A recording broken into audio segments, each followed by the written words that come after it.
పాపము, అశాంతి, భయం, దిగులు, శ్రమ, వేదన, దొంగతనం, వ్యభిచారం, వ్యాధి, హత్యలు, త్రాగుడు, ఉగ్రవాదం, భయంకర సంఘటనలు, మరణం, నరకం.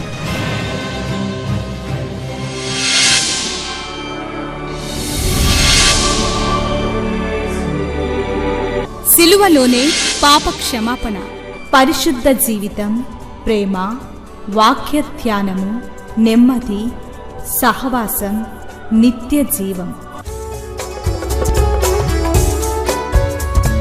శాంతి సోపానాలు, ఇవి శాంతి ప్రదాత బోధలు. చీకటిలో ఉన్న ప్రజలకు గొప్ప వెలుగు కలుగుటకు, చీకటిలో ఉన్న ప్రజలకు గొప్ప వెలుగు కలుగుటకు, చీకటి నుండి వెలుగునకు నడిపించే సోపానాలు. శాంతి సోపానాలు కార్యక్రమానికి మిమ్మల్ని ప్రేమతో ఆహ్వానిస్తూ ఉన్నాను. ఈ కార్యక్రమాలు మీ వ్యక్తిగతమైన ఆత్మీయమైన జీవితాన్ని దేవునిలో స్థిరపరచాలని, మనందరం కూడా దేవుని యొక్క అధికారంలో ఆయన ఆనందం కొరకు జీవిస్తూ ఆయన ఉద్దేశాలు సఫలపరిచేవారిగా ఉండాలని కోరి ప్రార్థిస్తూ ఈ కార్యక్రమాలు మీ ముందుకు తీసుకొని వస్తూ ఉన్నాను. ఈ డిసెంబర్ నెల అనగానే క్రైస్తవులందరూ కూడా ఒక్కసారి మేల్కొన్నారా అనిపిస్తుంది కదూ. ఎన్నెన్నో బాహ్యమైన అలంకరణలు, మనిషికి ఎవరికి వాళ్ళకి తోచినట్టు ఎన్నో రకాల కార్యక్రమాలు. కానీ ఈ సంవత్సరం దాదాపు అన్నీ కూడా ఆగిపోయినట్టే. ఎక్కడో అక్కడ ఇక్కడ ఒక చిన్న చిన్న కార్యక్రమాలు జరుగుతూ ఉన్నాయి. నిజంగా ఏంటి అసలు ఇంత వినాశనం, ఇలాంటి తెగులు ప్రభువారు ముందే చెప్పారు. అంత్య దినాల్లో ఇవన్నీ కూడా సంభవిస్తాయని ఎంతోమంది రకరకాలుగా వ్యాఖ్యానాలు చేస్తూ ఉన్నారు. గత వారం మనం చెప్పుకున్నట్టు క్రిస్మస్ అనేది బాహ్యానికి సంబంధించింది కాదు. ఆ మాటకు వస్తే కొన్ని ప్రశ్నలు వేసుకుందాం. ఇంటి మీద స్టార్ పెడతా ఉంటారు కదూ, దానికి ఏమన్నా అర్థం ఉందంటారా? ఒక విధంగా చూస్తే ఓహో వీళ్ళు కూడా క్రైస్తవులేనా అని అనిపిస్తుంది ఒక్కొక్కసారి. అది ఒక గుర్తింపు, మనుషులు ఎదుట ఒప్పుకోవడమే మేము క్రైస్తవులమని. మంచిదే, కానీ మీరు పెట్టిన నక్షత్రాన్ని ఒకసారి చూసుకుంటూ ఆదిలో ఆ నక్షత్రం అది ఆయన యొక్క నక్షత్రం, ఒక మహారాజు పుట్టారు అని జ్ఞానులను బెత్లెహేము వరకు నడిపించింది కదూ. ఆయన ఎక్కడున్నారో అక్కడి వరకు నడిపించింది. ఒక్కసారి ఆ నక్షత్రాన్ని చూచి ఆలోచించండి. ఎన్ని సంవత్సరాలు భక్తి చేశాం, ఎన్ని సంవత్సరాలు క్రైస్తవులని పేరు, నేను ఎంతమందిని నడిపించాను. ఆ తార జ్ఞానుల్ని నడిపించింది. గొల్లలను దేవదూతలు పంపించారు, లేక దేవదూతలు నడిపించారు. చాలా వ్యత్యాసం కదూ. జ్ఞానుల్ని దేవదూతలు పలకరించలేదు, గొల్లల్ని దేవదూతలు పలకరించారు. జ్ఞానుల్ని, ఖగోళ శాస్త్రం తెలిసిన ఆ జ్ఞానుల్ని ఆయా దేశాల నుండి బయలుదేరేటట్టుగా ఒక గొప్ప ఆకర్షణ వాళ్ళ మీదకు వచ్చింది. ఆ నక్షత్రం జ్ఞానుల్ని తోడుకొని వచ్చింది. మన జీవితాల్లో మనం ఈ సంవత్సరం అంతా ఎంతమందిని నడిపించాం. మధ్య నేను మా వాళ్ళకు కూడా చెప్తా ఉన్నాను, ఈ లాక్డౌన్కి ముందు లేక కోవిడ్ తర్వాత అంటే మీకు జబ్బు వచ్చి జబ్బు తర్వాత కాదు, అసలు ఈ సీజన్ ఎక్కువగా ప్రబలిన దినాల్లో, లేకపోతే ఈ కోవిడ్ మన మీద ఎలాంటి ప్రభావం చూపించింది, అది ఈ లోకంలోకి రాకముందు మనం ఎలా ఉన్నాం, అది ఈ లోకంలోకి వచ్చి అల్లకల్లోలం అంతా చేశాక మనం ఏం మారాం, ఎంత పరివర్తన చెందాం, దేవునికి ఎంత దగ్గరయ్యాం, బైబిల్కి ఎంత దగ్గరయ్యాం, ప్రార్థన ఎంత లోతులోకి వెళ్ళాం. ఈ కోవిడ్ మనకేమన్నా చేసిందా? జీవితాల్లో ఏమన్నా మార్పు ఇచ్చిందా? దయచేసి ఇవన్నీ ఆలోచించుకుందాం. ఎందుకంటే నేను కూడా ఆలోచించుకుంటున్నాను. ఎంతోమంది మనకన్నా బలమైన వాళ్ళు, ఆరోగ్యవంతులు ఇట్లే ఎగిరిపోయారు అనిపిస్తూ ఉంది. ఈ క్రిస్మస్ అనేది సరే, ఏదో ఒక రోజు ప్రభు పుట్టారు, దాన్ని ఆధారంగా వాళ్ళందరినీ మనం జ్ఞాపకం చేసుకుంటాం. అదే సమయంలో దీనిలో ఉన్న ఒక్కొక్క క్యారెక్టర్ను కూడా మనం ఆలోచిస్తాం. ఒక నక్షత్రాన్ని ఇంటి మీద పెట్టాము అంటే ఒక్కసారి ఆ నక్షత్రం దగ్గర నిలబడి మనం పెట్టిన ఆ కాగితపు రంగురంగుల నక్షత్రంలాగే మన జీవితం ఉందా, లేకపోతే బైబిల్లో నక్షత్రంలాగా ఎవరైనా నడిపించామా? దానియేలు గ్రంథం 12వ అధ్యాయంలో 3వ వచనంలో, బుద్ధిమంతులైతే ఆకాశ మండలంలోని జ్యోతులను పోలిన వారై ప్రకాశించెదరు. నీతి మార్గమును అనుసరించి నడుచుకున్నట్లు ఎవరు అనేకులను త్రిప్పుదురో వారు నక్షత్రమోలే నిరంతరము ప్రకాశించెదరు. అనేకులను తిప్పామా? కనీసం నీ ఫ్రెండ్స్కి సాక్ష్యం చెప్పావా? నీ ప్రక్కన కూర్చున్న వాళ్ళకి చెప్పావా? నీ కోలీగ్స్కి చెప్పావా?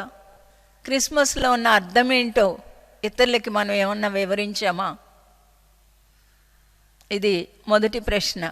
రెండవది, ఇళ్ళల్లో ఒక ట్రీ పెడతా ఉంటారు. ఇది కూడా అన్యాచారమే. ఆ ట్రీ ఎందుకు పెడుతున్నాం అసలు? ఎవరు చెప్పారు మనల్ని పెట్టమని? ఎందుకు దాని అర్థం? దానికి ఏవేవో రంగురంగుల దీపాలు వేస్తాం, దాన్ని చూసి ఆనందించేస్తూ ఉంటాం, దానికి గ్రీటింగ్ కార్డులు తగిలిచ్చేస్తూ ఉంటాం. ఇదంతా ఆచారాలు కదా అండి? బైబిల్లో ఎక్కడన్నా ఇలాంటివి చేయమని ఉందా? ఎందుకు చేస్తున్నాం? క్రీస్తు శకం 400 సంవత్సరాలు వచ్చే వరకు కూడా అసలు క్రిస్మస్ అనే పదమే లేదు. ఆది క్రైస్తవులు కానీ, అపోస్తులు కానీ, పౌలు గారు బ్రతికినంత కాలం కానీ ఇలాంటివి లేనే లేదు. దీనిలో ఉన్న గంభీర భావం అంతా పోయి ఒక నామకార్థ స్థితి, ఒక పండుగ వాతావరణంలోకి వచ్చేసింది. దీన్ని మనం చాలా జాగ్రత్తగా గమనించకపోతే మనం దేవునికి వ్యతిరేకంగా పాపం చేసిన వాళ్ళని అవుతాం. బైబిల్ ఏమని చెప్తా ఉంది? దేవుని వాక్యాన్ని దివారాత్రము ధ్యానం చేసేవాడు నీటి కాలువ ఓరన నాటబడిన తన కాలమందు ఆకు వాడక ఫలమిచ్చు చెట్టు వలె ఉంటారని. దావీదు గారైతే కీర్తన 52:8 వచనాన్ని చదువుతున్నాను. నేనైతే దేవుని మందిరములో పచ్చని ఒలివ చెట్టు వలె ఉన్నాను, నిత్యము దేవుని కృపయందు నమ్మిక ఉంచుచున్నాను. దావీదు గారు తన జీవితాన్ని గురించి, నేనైతే దేవుని మందిరంలో పచ్చని ఒలివ చెట్టు వలె ఉన్నాను. ఎంత చక్కని సాక్ష్యం, ఎంత చక్కని స్టేట్మెంట్ ఇచ్చాడు. చాలా ధైర్యంగా చెప్తా ఉన్నాడు. మీరు పెట్టుకున్న ఆ ట్రీ ముందు నిలబడి ఆ ఆర్టిఫిషియల్గా ఉన్నట్టే నా జీవితం ఉందా? ఏదో ఒక కొమ్మను తీసుకొచ్చి పెట్టేసి దానికి అలంకరణ చేసినంత మాత్రాన అది ఆచారం కాదా? దేవుడు ఏం కోరుతా ఉన్నారు? మనం ఏం చేస్తూ ఉన్నాం? దేవుడు నీ దగ్గర కోరేదేంటి? మనం చేసేదేంటి? ఒకసారి ఆలోచించుకుందాం. ఒకవేళ అలా ఎండిపోయే కొమ్మలాగా ఉన్నామేమో, లేక ప్రతి సంవత్సరం బయటికి తీసి దాన్ని కడిగి దాన్ని పెట్టి దానికి లైట్లు అమర్చి దానికి ఏవేవో అలంకరణ చేసి ఆనందిస్తున్నామా? అలాంటి ఒక ఎండిన కొమ్మలాగా లేక ఒక ఆర్టిఫిషియల్ భక్తి మనం కూడా చేస్తున్నామేమో.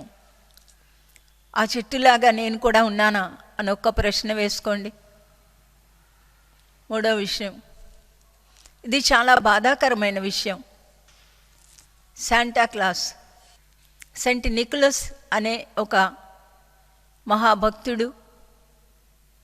ఆయన బ్రతికినంతకాలం చిన్న చిన్న పిల్లలకు, పేద పిల్లలకు ఈ సెంట్ నికోలస్ అనే ఆయన తను బ్రతికినప్పుడు పేద పిల్లలకు ఎంతో సహాయం చేస్తూ ఉండేవాడు, దాన ధర్మాలు ఇచ్చేవాడు, మంచి సాక్ష్యం కలిగి జీవించాడు.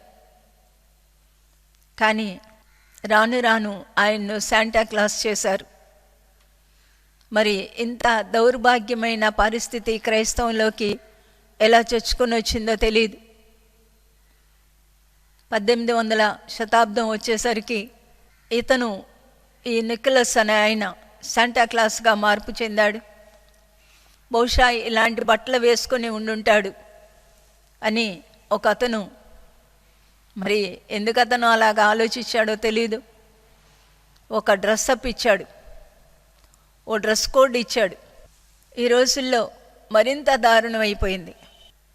ఒక్కసారి దేవదూతలు, జ్ఞానులు, నక్షత్రం, దేవదూతల పాటలు, గొల్లలు, మరియా సత్రంలో స్థలం లేక పశువుల తొట్టిలో కని పశువుల తొట్టిలో, పశువులకి దానా వేసే ఆ తొట్టిలో తన కుమార్ని పడుకోబెట్టింది. ఆ సీన్కి, ఆ గంభీరమైన ఘట్టానికి దేవుడు మానవుడవడం, ఆత్మస్వరూపి అయిన దేవుడు, మహిమాస్వరూపి అయిన దేవుడు, ఆదికాండం 1వ అధ్యాయంలో దేవుని నోట నుండి ఒక వాక్కు బయటకు వచ్చింది. దేవుని నోట నుండి బయటకు వచ్చిన వాక్కు సృష్టి చేసింది. ఆ వాక్యమే శరీరధారి అయింది. ఇది ఎంత విచిత్రమైన ఘట్టం! దాన్ని మనం ఒక వేళాకోళంగా మార్చేసాం. నేను అప్పుడప్పుడు ఆలోచించి అనుకుంటాను, అసలు దేవుడు క్షమిస్తారా అనిపిస్తుంది నాకు. అంతా క్రిస్మస్ అంటే, లేక యేసు ప్రభు ఈ భూమి మీదకి రావడం అంటే కేవలం బలి అవటానికి ఈ లోకానికి వచ్చారు. పాప పరిహారార్థ బలిగా వచ్చారు. ఆయన లోక పాపంలో మోసుకుని పోయే దేవుని గొర్రెపిల్ల కాబట్టి ఆ పశువుల శాలలో కనాల్సి వచ్చింది. మరి ఏమది ఎంత దీనత్వం అండి! ఆయన తన పరలోకాన్ని విడిచి దేవునితో సమానంగా ఉండుట విడిచిపెట్టకూడని భాగ్యమని ఎంచుకొనలేదు. కానీ ఆయన దాసుని స్వరూపమును ధరించి తన్ను తాను తగ్గించుకొని సిలువ మరణము పొందినంతగా తగ్గించుకున్నారు. నేను దీనుడను, సాత్వికుడని ఆయనే స్వయంగా చెప్పారు. అంత దీనుడు, అంత సాత్వికుణ్ణి తన గర్భంలో ధరించగలిగినటువంటి ఆ తల్లి మరెంత దీనురాలో, మరెంత సాత్వికురాలో. మ్యాచింగ్ అంటాం కదండి ఈ రోజుల్లో. ప్యాంట్కి షర్ట్కి మ్యాచ్ అవ్వాలి. కొంతమంది చెప్పులు కూడా వేసుకుంటారు. ఇవి కాదండి, ఇది లోకం, ఇది అసహ్యం. మరియమ్మ గర్భం ఆ దీనుణ్ణి తన గర్భంలో ధరించగలిగిన మ్యాచ్ అయింది. అర్థమైందా మీకు? ఆ గర్భంలో దేవుని యొక్క వాక్కు శరీరధారి అయి ఆ గర్భములో వదగగలిగిన అంత దీనత్వాన్ని మరియమ్మ చూపించింది కాదు, కలిగి ఉంది. గబ్రియేలు దేవదూత మందిరంలో జకరియా కనపడినప్పుడు భయపడ్డాడు, కానీ మరీకేమీ భయమే లేదేంటి అనిపిస్తుంది. ఎంత దీనురాలు మరియా, ఎంత దీనురాలు! దీనత్వం ఉందా అండి మన దగ్గర? దీనత్వం ఉందా? ఈ రోజుల్లో క్రైస్తవ్యంలో దీనత్వం ఉందా అని అడుగుతున్నాను. క్రైస్తవుల్లో, సేవకుల్లో నాతో సహా ఎంతమంది దీనత్వాన్ని పెంచి పోషించుకుంటున్నాం? ఎంతమంది మీ దీనంగా ఉంటాం? ఓ విధంగా చూస్తే జీవోపడంబం అంతా కూడా క్రైస్తవుల్లోనే ఉంటుంది. క్రైస్తవ్యం ఒక స్టేజ్ అయిపోయింది, ఒక వేదిక అయిపోయింది. ఎవరి ఇష్టాలు ఎవరికి తోచినట్టు క్రైస్తవ్యాన్ని మార్చేశాం. ఒక స్త్రీగా, ఒక సేవకురాలిగా మనం మరియమ్మ కోణంలోకి వెళ్ళగలమా? మరియమ్మ జాబితాలోకి వెళ్ళగలమా? నేను అప్పుడప్పుడు ఆమెను గురించి అనుకుంటా ఉంటాను, చాలాసార్లు ఆలోచిస్తూ ఉంటాను. మరి సుమయోను, నీ యొక్క కడుపులో నుండి ఒక ఖడ్గం దూసుకుని వెళ్ళిపోతుంది అన్నప్పుడు ఏమనిపించిందో మరియకు? లూకా సువార్త 2వ అధ్యాయం 35వ వచనాన్ని చదువుతున్నాను. మరియు నీ హృదయంలోనికి ఒక ఖడ్గము దూసుకొని పోవునని ఆయన తల్లి అయిన మరియతో చెప్పెను. తన కుమారుడు, వాగ్దాన పుత్రుడు, యాకోబు వంశస్థులను యుగయుగములు ఏల్తారు. ఆయన రాజ్యము అంతము లేనిదై ఉంటుంది. లూకా సువార్త 1వ అధ్యాయం 31, 32 వచనాలు చదువుతున్నాను. నీవు గర్భము ధరించి కుమారుని కని ఆయనకు యేసు అని పేరు పెట్టుదువు. ఆయన గొప్పవాడై సర్వోన్నతుని కుమారుడు అనబడును. ప్రభు అయిన దేవుడు ఆయన తండ్రి అయిన దావీదు సింహాసనం ఆయనకి ఇచ్చెను. మరీకు ఈ మాటలన్నీ కూడా చెవుల్లో ఎన్నిసార్లు గింగురు గింగురుమంటా ఉండుంటాయి. పడుకున్నా, లేస్తున్నా, తింటున్నా ఈ మాటలన్నీ కూడా ఆమెకు రిపీట్ అవుతూ ఉండుంటాయి. దావీదు కుమారుడు నా కడుపును పుట్టాడు, యుగ యుగాలు రాజ్యమేలే రారాజు నా గర్భంలో ఒదిగారు. బాబుని తీసుకొని మందిరంలోకి వెళ్ళింది. సుమయోను ఏం దీవిస్తాడని ఎదురు చూచిందో. సుమయోను అన్నాడు, నీ హృదయంలోంచి ఒక ఖడ్గం దూసుకొని వెళ్ళిపోతుంది. ఏమనిపించింది మరియకు? మీరు ఎప్పుడైనా ఆలోచించారా? కళ్ళంటే నీళ్ళు గిర్రని తిరిగి ఉంటాయి కదా. బాబు ముఖంలోకి తదేకంగా చూసుంటుంది. దూతగారు చెప్పిన మాటలేంటి? నేను ఇప్పుడు విన్న మాట ఏంటి? ఎన్ని రోజులు ఆలోచించిందో, ఎన్ని రోజులు సుమయోను మాటలు ఆమె హృదయంలో ఎన్ని భావాలు రేకెత్తించాయో. మరియలో ఉన్న ఇంకొక గుణం, లూకా సువార్త 2వ అధ్యాయం 19వ వచనం. అయితే మరియా ఆ మాటలన్నీ తన హృదయంలో తలపోసుకొనుచు భద్రము చేసుకొనెను. ప్రతి మాట తన హృదయంలో భద్రం చేసుకుంటా ఉంది. ప్రతి మాట తిరిగి తిరిగి ఆలోచిస్తూ ఉంది.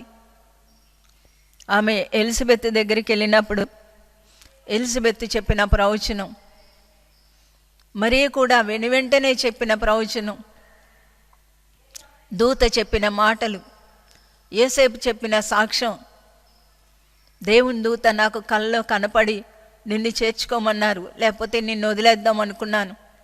ఇవన్నీ మనకేమన్నా గుర్తొస్తాయా అండి? క్రిస్మస్ అంటే ఏం వండుకుందాం, ఏం బట్టలు? నేను చాలా రోజుల నుంచి ఆలోచిస్తూ ఉన్నాను. సంఘం అంటే క్రీస్తు యొక్క శరీరం. ఆయన మనకు శిరస్సు.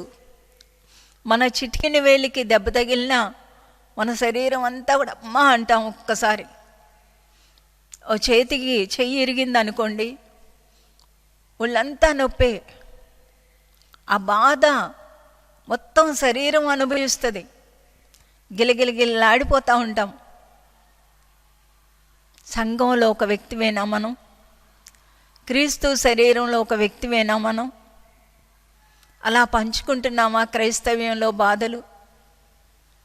మన తోటి వారు ఎంతోమంది భయంకరంగా చిత్రహింసల్లో ఉన్నారు. ప్రపంచంలో 3 వంతులు చిత్రహింసల్లో ఉన్నారు. ఎంతోమంది మన దేశంలో హింసించబడతా ఉన్నారు. మనం ఆయన శరీరంలో ఒక అవయవాలం అయితే మనకి కళ్ళం నీళ్ళు వస్తూ ఉంటాయి, మనకి బాధ కలుగుతూ ఉంటుంది. దయచేసి ఎవ్వరు కూడా ఇదొక పండగలాగా తీసుకోకండి. వచ్చే సంవత్సరం ఉంటామో లేదో తెలియదు. వచ్చే సంవత్సరం ఎలాంటి పరిస్థితులు ఎదుర్కొంటామో తెలియదు. దేవుడు ఒకవేళ అనుమతిస్తే ఉంటాం, కానీ ఇంకా ఒక విధమైన భ్రమ కానీ, ఒక విధమైన వేషధారణ కానీ, దేవుడికి అయిష్టమైనవి ఏవి కూడా చేయకూడదని దయచేసి మనవి చేస్తూ ఉన్నాను. మరియా ఎంత ఉత్తమమైన స్త్రీ!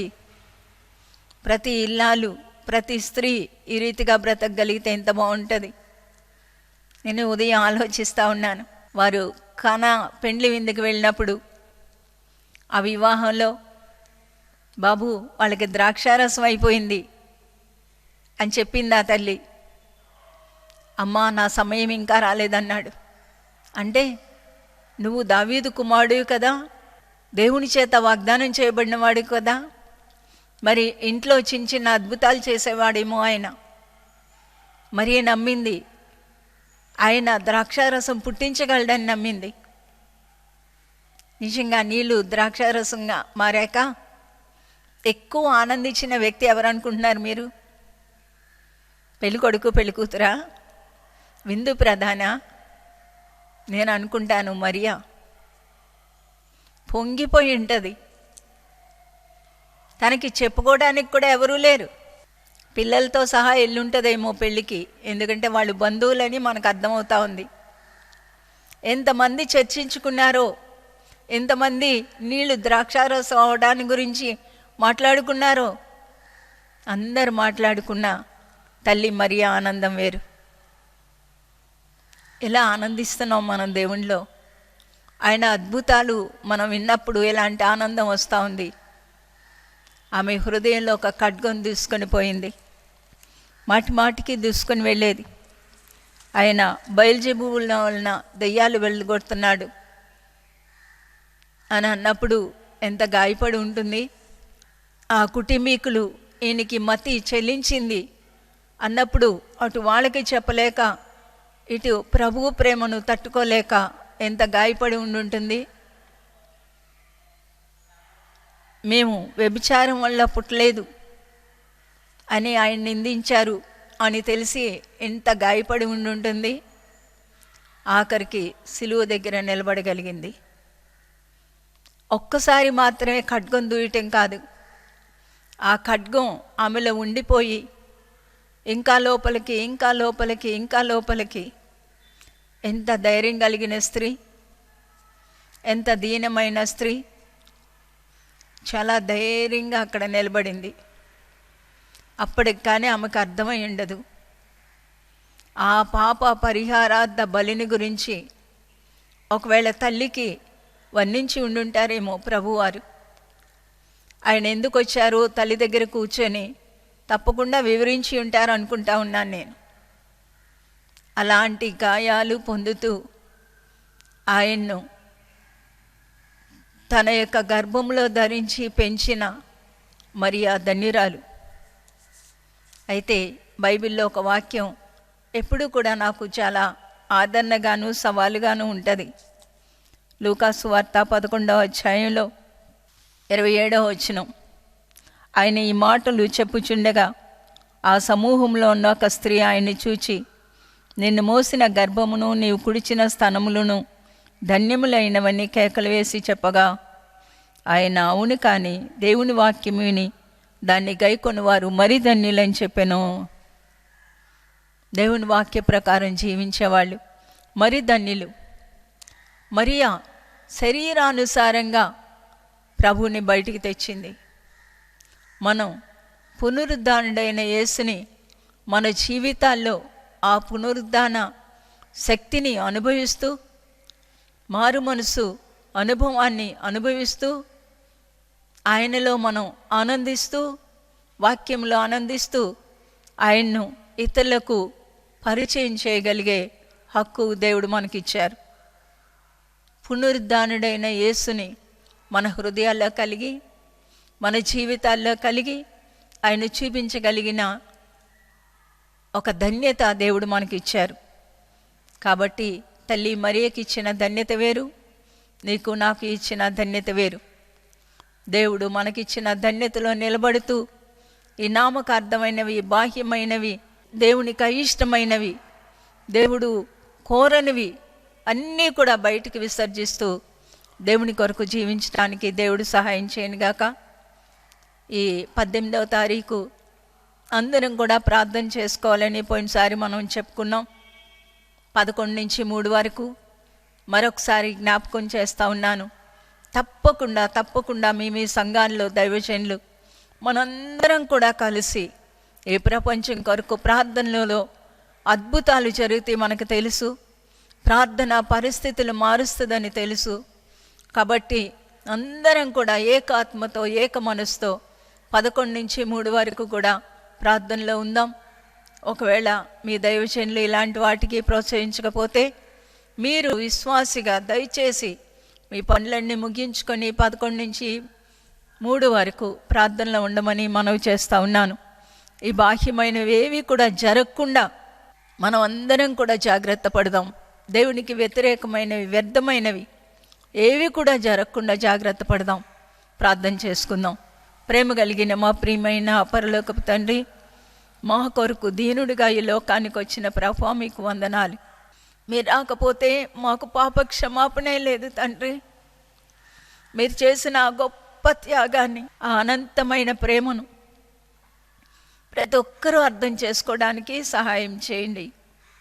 ఈ కార్యక్రమాలు చూసే ప్రతి ఒక్కరి మీద మీ పరిశుద్ధాత్మ శక్తి నుంచి ఒక శ్రేష్టమైన శక్తివంతమైన భక్తిలోనికి నడిపించమని, మీరు అక్కడ కొరకు మమ్మల్ని అందరినీ సిద్ధపరచమని, ఏ ఒక్కరు కూడా విడిచిపెట్టబడకుండా అదేవిధంగా ఈ దినాల్లో అనేకులకు మీ సువార్త చెప్పే ఆసక్తిని, ధన్యతను ప్రతి ఒక్కరికి అందించమని ప్రార్థిస్తూ యేసు నామమున వేడుకుంటున్నాను తండ్రి, ఆమేన్. మహాదేవుడు మన ప్రభువు రక్షకుడునైన యేసుక్రీస్తు కృపా, దేవుని ప్రేమ, పరిశుద్ధాత్మ నిత్య సన్నిధి సహవాసం కూడి వచ్చిన మనందరికీ సదా తోడైండి నిత్యత్వాన్ని గూర్చిన నిరీక్షణతో కూడిన జీవితాలలోనికి నడిపించును గాక.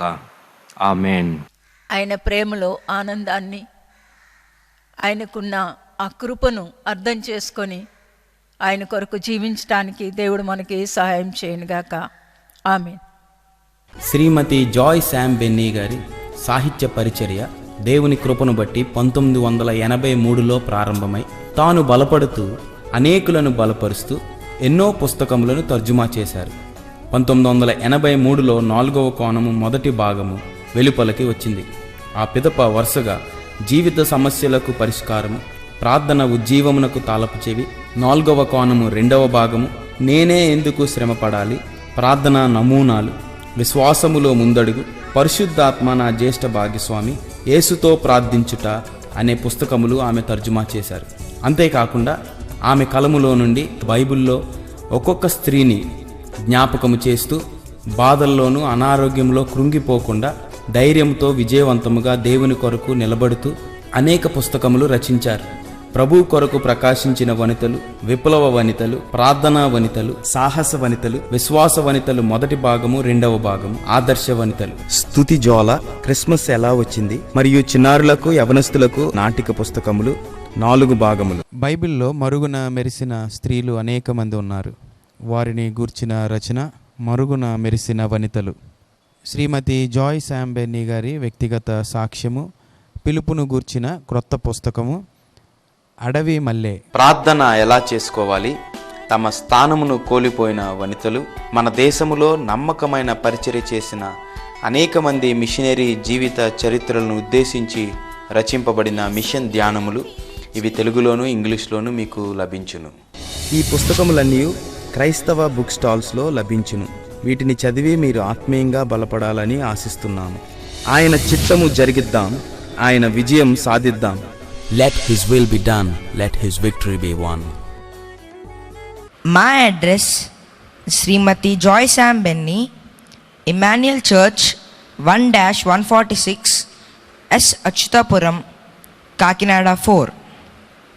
My phone numbers 944-010-9893 మరియు 0884-237-6793. మరలా ఇదే సమయానికి ఇదే ఛానల్లో మనం కలుసుకుందాం. Thank you.